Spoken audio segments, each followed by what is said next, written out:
Boa noite a todos, sejam todos bem-vindos à nossa Casa Espírita. E esse é o momento da qual nos preparamos para receber esses fluidos maravilhosos que o plano maior sempre nos dá, através do momento da nossa prece. Então vamos fechar levemente nossos olhos, elevando o nosso pensamento ao Pai, pedindo a Ele que nos ampare, nos dê sempre a esperança, perante as dificuldades que aportam em nossa vida, nós não possamos desanimar. Vamos lembrar que todos nós temos um anjo da guarda ao nosso lado. Ele está aí nos protegendo, nos amparando, e naqueles momentos onde nós achamos que estamos sós, não é verdade, meus irmãos. Ele está ali ao nosso lado, nos dando apoio e olhando para nós, pedindo que tenham fé. Tudo na vida passa, momentos ruins, momentos de tristezas, e logo ali na frente nós estaremos amparados e seguindo a nossa jornada. Lembrem-se, a prece é a melhor forma de falar com o Pai Maior, pedindo a Ele a esperança e a fé que todos nós precisamos. Que Deus abençoe a todos e que assim seja. Que assim seja.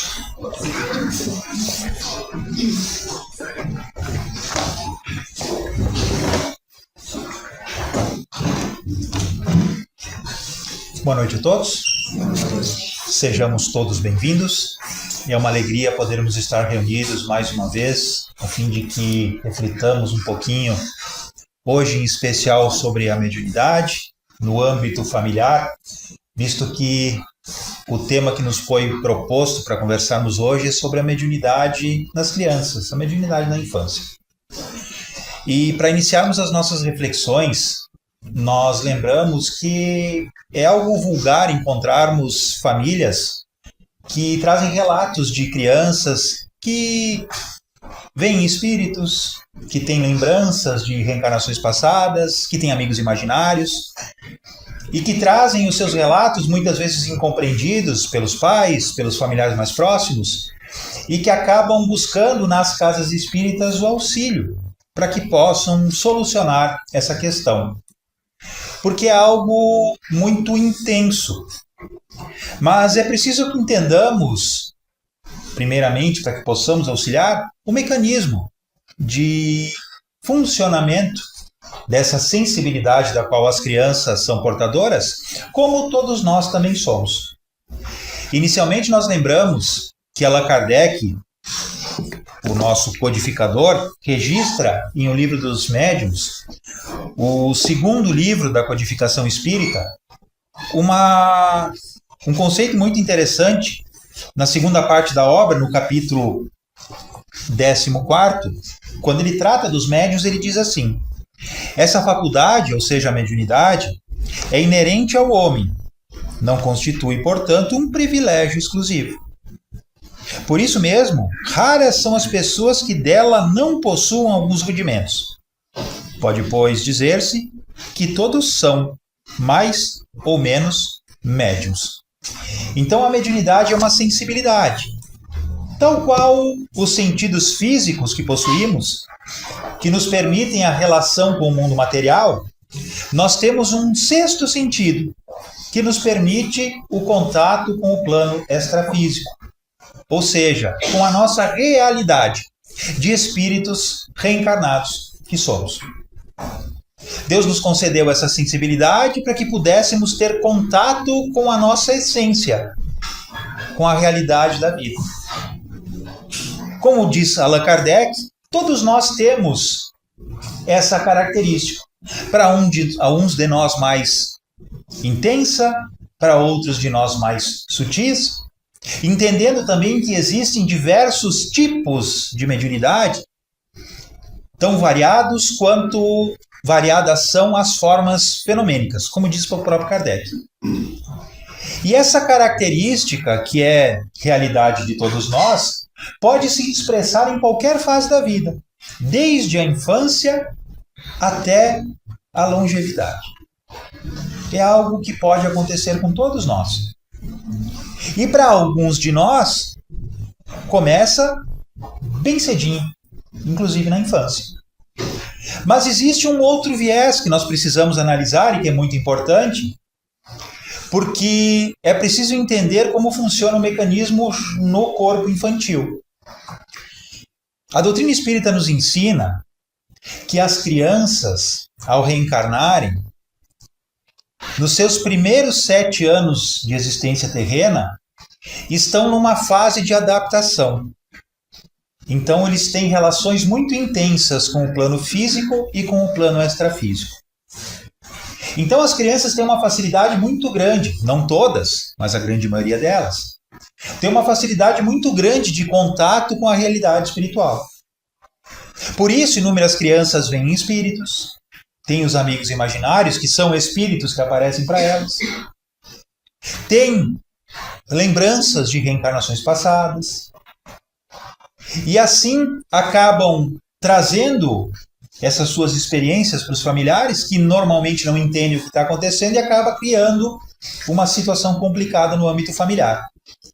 Mas para essas crianças que têm essa sensibilidade, nesse momento, na grande maioria das vezes, não se trata de um fenômeno mediúnico. Não se trata de mediunidade. Por quê? Em função dessa sensibilidade que a criança tem, para ela é algo natural. Diferente da relação que existe do médium para com o fenômeno mediúnico. O médium, vamos pegar na situação de um adulto, quando entra em contato com o plano espiritual, com os seres extrafísicos, ele precisa entrar num estado de transe. Ele precisa se concentrar, elevar o seu pensamento, permitir a aproximação espiritual, começar o contato espiritual para que se dê o fenômeno do transe e aí aconteça a comunicação ou os fenômenos mediúnicos. Para a criança acontece de maneira natural, espontânea.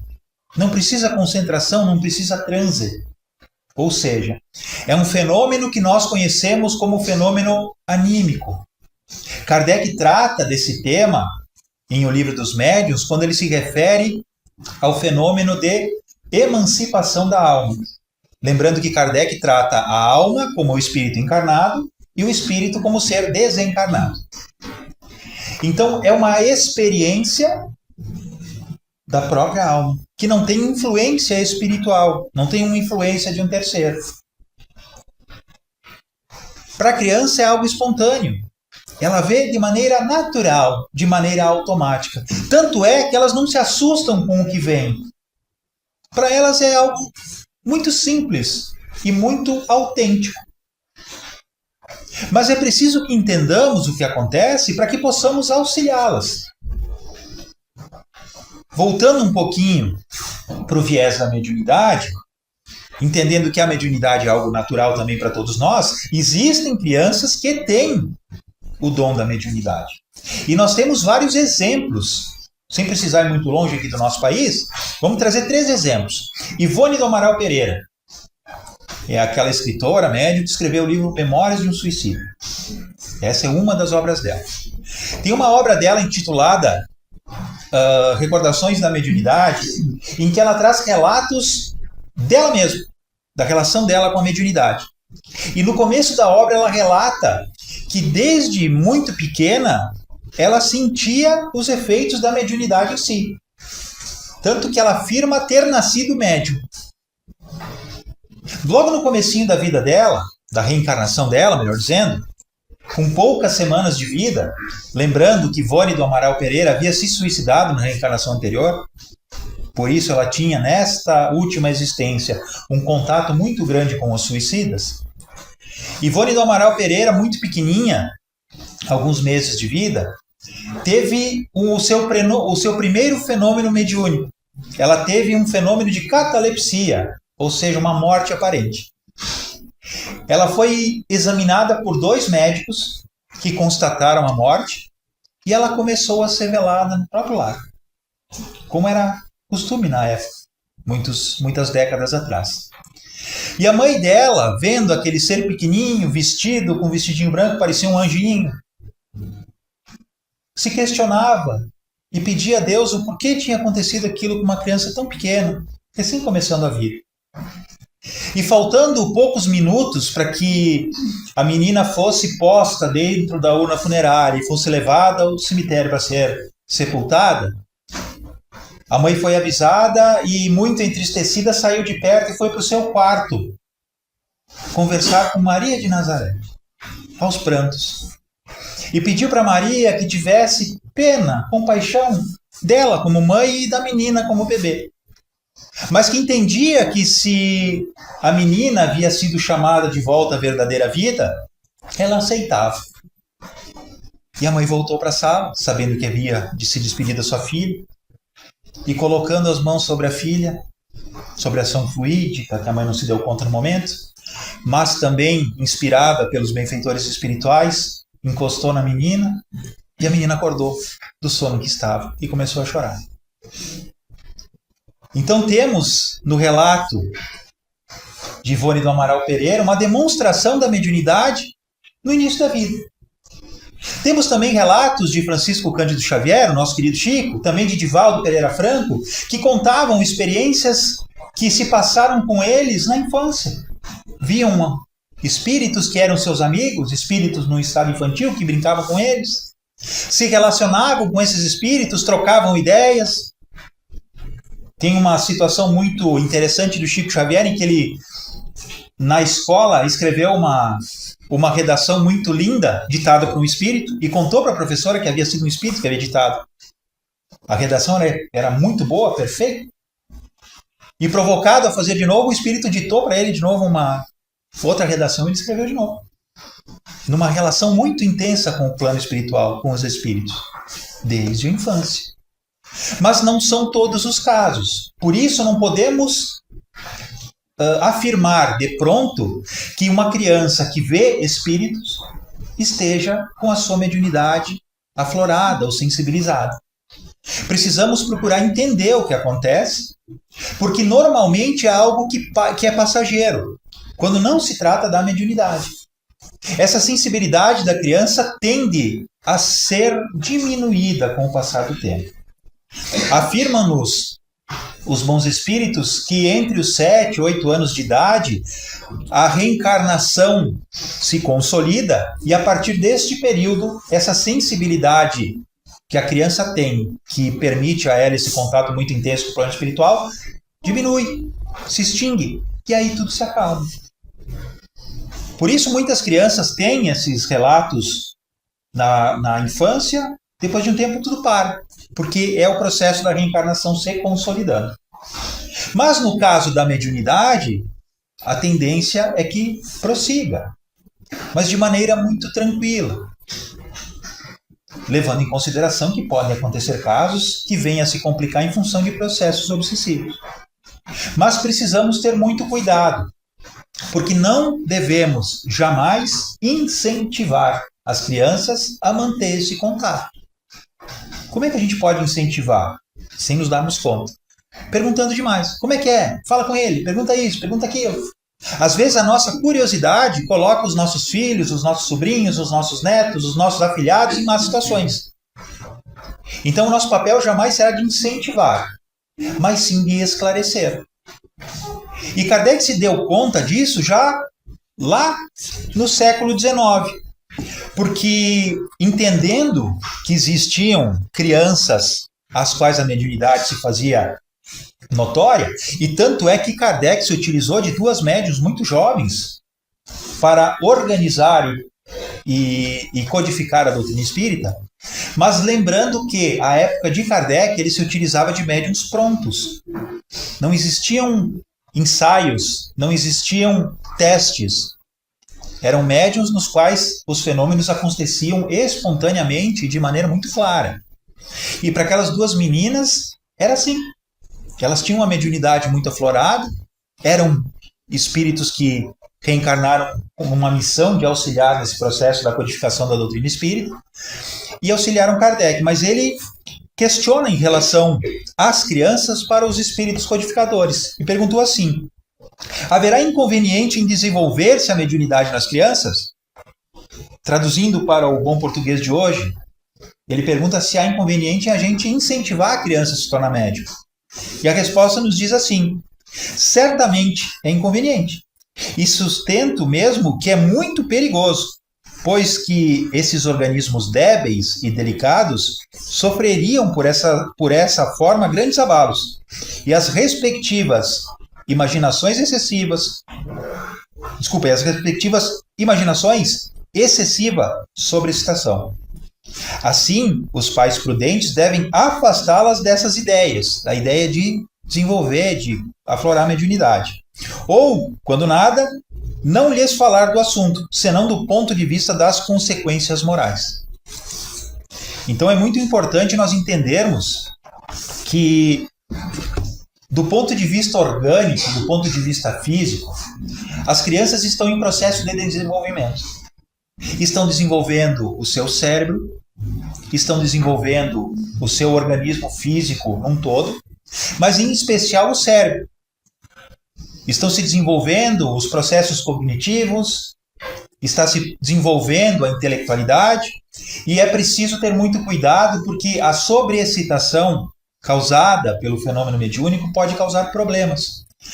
E uma outra coisa que nós precisamos entender, para quem conhece a mediunidade, sabe da seriedade que é a relação com os espíritos, nós precisamos levar em conta que o contato com o plano espiritual requer o nosso compromisso com a tarefa que nos é ofertada, para aqueles de nós que temos a mediunidade. E as crianças não têm noção disso ainda, porque para elas é tudo muito lúdico, tudo muito fantasioso, e é um perigo incentivar, porque é natural que espíritos brincalhões se utilizem das crianças, porque terão muito mais facilidade de aceitar aquilo que eles lhes incutem na mente. Lembrando que o processo de comunicação do plano extrafísico para o plano físico, ou seja, dos espíritos para nós, acontece sempre de maneira mental, pensamento a pensamento. E é justamente por isso que todos nós temos a mediunidade e é por isso que todos nós mantemos relação com os espíritos. A gente pode pensar, mas como manter relação com os espíritos? Eu não converso com os espíritos, mas os espíritos conversam conosco. Todos nós temos um espírito protetor, um anjo de guarda, como quisermos chamá-lo. E esse espírito protetor mantém relações conosco. Ele nos inspira, ele nos chama atenção, ele nos adverte. Nem sempre de maneira clara, mas está sempre em contato conosco. Às vezes nos damos conta e pensamos que, quando ele nos livra de um problema, achamos que foi sorte. Só para dar um exemplo, vamos supor que eu estou caminhando na rua, lá na Avenida Júlio de Castilhos, no centro, aquelas ruas movimentadas, mexendo no meu celular e andando totalmente alheio ao mundo, e me aproximo da esquina quando a sinaleira está aberta para os carros que estão passando ali na frente. E se eu não prestar atenção no que eu estou fazendo, eu posso ser atropelado. E o meu anjo de guarda vem do meu ladinho e inspira na minha mente: para. E eu paro. E eu olho para o lado e estava vindo um carro que ia me atropelar, e eu penso: que sorte, parei bem na hora. Sem me dar conta que fui advertido pelo meu espírito protetor, pelo meu anjo de guarda. Se não tivéssemos a mediunidade, nós não poderíamos ser advertidos, porque não teríamos forma de ter contato com o plano espiritual. Da mesma forma acontece com os obsessores. Só que os obsessores são persistentes, são chatos. Eles incutem a sua ideia na nossa mente até que a gente interprete aquela ideia como nossa e façamos aquilo que eles nos pedem para fazer. Tanto é verdade isso, que Kardec, em O Livro dos Espíritos, questiona se os espíritos podem nos influenciar. E a resposta é assustadora, porque a resposta nos diz que sim, ao ponto de, inúmeras vezes, nos dirigir. Traduzindo isso para o bom português, quer dizer que os espíritos muitas vezes nos mandam e a gente faz tudo aquilo que eles pedem, imaginando que somos nós que estamos escolhendo. Ou seja, nos tornamos verdadeiras marionetes. E isso se torna muito mais intenso para com as crianças. Por isso, é muito importante não incentivar. E quando acontecer nos nossos lares, quando acontecer com alguém que nós conhecemos, o nosso papel deverá ser sempre de esclarecimento, procurando trazer as informações do que está acontecendo e, em especial, aconselhar que essa família, que essa criança busque a casa espírita. Porque aqui nós temos diversas formas de auxílio. Primeiramente, nós temos as terapias que podemos usufruir de âmbito espiritual, Nós temos o atendimento fraterno, nós temos o trabalho do passe, nós temos também a evangelização infantil, onde as crianças entrarão em contato de uma maneira muito mais lúdica aos conhecimentos do Evangelho, ao conhecimento da mediunidade, da relação com os espíritos, para que possam se preparar para esse contato que acontece com todos nós. Então, a melhor forma de auxiliar as famílias e as crianças que passam por essas situações nas quais os pequenos têm esse contato com o plano espiritual é encaminhá-los à casa espírita. Porque aqui nós temos todos os meios de levar auxílio para que aquela situação se amenize, se acalme e seja corrigida. Porque é algo que pode acontecer com todos nós. Para as crianças é de maneira muito mais sutil, muito mais serena. Para os adultos, quando acontece, é muito mais sofrível, porque para nós é muito mais intenso. E normalmente nos damos conta da sensibilidade mediúnica que temos nos processos obsessivos. Quando estamos sofrendo a influência de espíritos que, por mil motivos que normalmente fogem ao nosso conhecimento, tentam nos prejudicar. Mas aqui fica uma advertência, para que lembremos que, no caso de situações em que passamos por obsessões, o culpado da história nunca é o perseguidor, e sim somos nós. Porque quando eles nos cobram algo, é porque a gente fez algo para eles. Se eles querem justiça, é porque nós fomos os que cometeram o erro no passado. Podemos não lembrar? Graças a Deus não lembramos. Mas tenhamos certeza que a cobrança não é injusta. A forma como a cobrança está acontecendo não é certa. Mas o prejudicado procura fazer a justiça com as próprias mãos. E o nosso papel, como devedores que somos, e aí entra a terapia mais importante e mais eficiente no processo de desobsessão, é demonstrarmos que nós não somos mais aquela pessoa do passado que errava. Que nós estamos tentando ser pessoas diferentes, pessoas melhores, e que estamos vivendo de uma nova forma, procurando fazer o bem, procurando ser uma pessoa mais tranquila, procurando não cometer os erros que cometíamos antes. Foi essa forma que Divaldo Pereira Franco conseguiu aplicar para se libertar de uma perseguição de muitos e muitos séculos de um opositor desencarnado que o perseguia. Essa situação é retratada no filme, em que nós temos os relatos da vida do Divaldo Pereira Franco, e no filme fica bem claro que aquele espírito perseguidor se aproximava dele nos momentos de crise, nos momentos difíceis, e aparecia para o Divaldo acusando-o de inúmeras coisas. Mas no final do filme nós temos a oportunidade de entender o contexto daquela perseguição, quando uma menina muito pequenininha, deixada às portas da casa de Divaldo, e Divaldo acolhe aquela menina com todo carinho e diz que aquela ali vai ser a sua filha. E o obsessor aparece para ele e diz assim: tu sabes quem é essa menina? E o Divaldo diz: eu sei. Era a mãe do obsessor numa reencarnação passada. E ele diz: é por isso que ela é minha filha, que eu vou amá-la. E naquele momento, por essa demonstração de amor, se quebrou aquele vínculo que existia entre o obsessor e Divaldo, o obsidiado, porque Divaldo conseguiu demonstrar para aquele perseguidor que ele não era mais a mesma pessoa do passado. E assim nós devemos aprender a fazer, porque a nossa relação com os espíritos, sejamos nós crianças, sejamos nós adultos, sempre se dá. E entendendo essa relação com o mundo espiritual, o mundo do qual nós fazemos parte, só estamos temporariamente num plano diferente, sempre se dará, mesmo que nós não queiramos, ou mesmo que tentamos imaginar que não queiramos, porque nós estamos em relação constante. O nosso pensamento vaga por todos os planos da vida. E quando nós pensamos em alguém, seja encarnado, seja desencarnado, nosso pensamento chega até lá. As nossas energias se espargem pelo universo, levando o que há de bom e também o que há de impuro dentro de nós.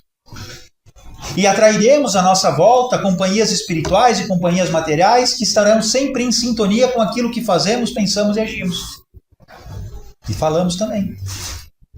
Por isso é muito importante que aprendamos trabalhando o nosso íntimo, corrigindo as nossas imperfeições, procurando fortalecer as nossas virtudes, que criemos uma ambiência diferente à nossa própria volta, tornando-nos aptos e merecedores da presença dos bons espíritos, para que assim tenhamos uma vida melhor, porque vivendo numa ambiência diferente, tudo tende a melhorar na nossa existência. E é nosso papel auxiliarmos as nossas crianças para que, entendendo que tudo aquilo que é feito, e sem esquecer jamais que a criança tem em nós o seu exemplo, tudo aquilo que a gente faz, as nossas crianças repetem. Nós precisamos aprender a nos tornar exemplos positivos para que as crianças, aprendendo conosco, repliquem na sua existência as coisas boas que nós lhes oferecemos, criando assim na existência delas também uma ambiência melhor, atraindo companhias boas que lhes ajudarão no seu processo de evolução, numa jornada reencarnatória que recém começa. Todos nós temos responsabilidades de uns para com os outros. Os pais, em especial, uma responsabilidade muito intensa para com os espíritos que Deus lhes permite receber por filhos. Entendendo que esses filhos, que esses espíritos com aparência infantil são milenares como nós. Têm as suas jornadas pregressas, têm as suas necessidades morais, têm a sua história. E nós precisamos auxiliá-los para que, aproveitando a reencarnação que vivenciam nesse momento, possam também seguir a sua jornada, evoluindo e aprendendo sempre. Sem esquecer de que existe toda uma ambiência espiritual à nossa volta que nos propicia situações, provações, dificuldades, desafios e alegrias que sempre serão coerentes com as nossas necessidades, com os nossos merecimentos. Não por acaso estamos juntos. Não por acaso reencarnamos numa família, num determinado grupo de pessoas que são organizados desde o plano espiritual para que juntos possamos aprender. E as crianças que estão sob nosso cuidado, criaturas sensíveis, muito sensíveis, precisam da nossa atenção e do nosso carinho para que esse momento de sensibilidade aguçada possa ser bem aproveitado. Então, lembrando, amigos e amigas, de maneira especial, entrando já na reta final da nossa conversa, que no período da infância não é adequado que incentivemos o contato com o plano espiritual. Ouçamos as crianças, entendamos que o que elas veem pode ter o viés imaginativo, mas também pode ser algo real e que nós precisamos entender. Mas entender não pelo fato da curiosidade, e sim buscando subsídios para auxiliá-las. No caso de dúvida, recorramos ao centro espírita. Venhamos fazer um atendimento fraterno, conversemos com alguém que há de nos trazer elucidações e conselhos que ajudarão nesse processo. O importante é entender que todos nós estamos aprendendo juntos. As situações que a vida nos promove, nos permite vivenciar, têm o objetivo de nos tornar criaturas melhores. Aproveitamos-as. Mas lembremos sempre que temos auxílio ao nosso lado. Não necessariamente precisamos resolver tudo sozinhos, porque às vezes nos falta conhecimento. Mas quando nos falta conhecimento, venhamos buscar o auxílio onde podemos encontrá-lo. E aqui, amigos e amigas, todos estamos em casa.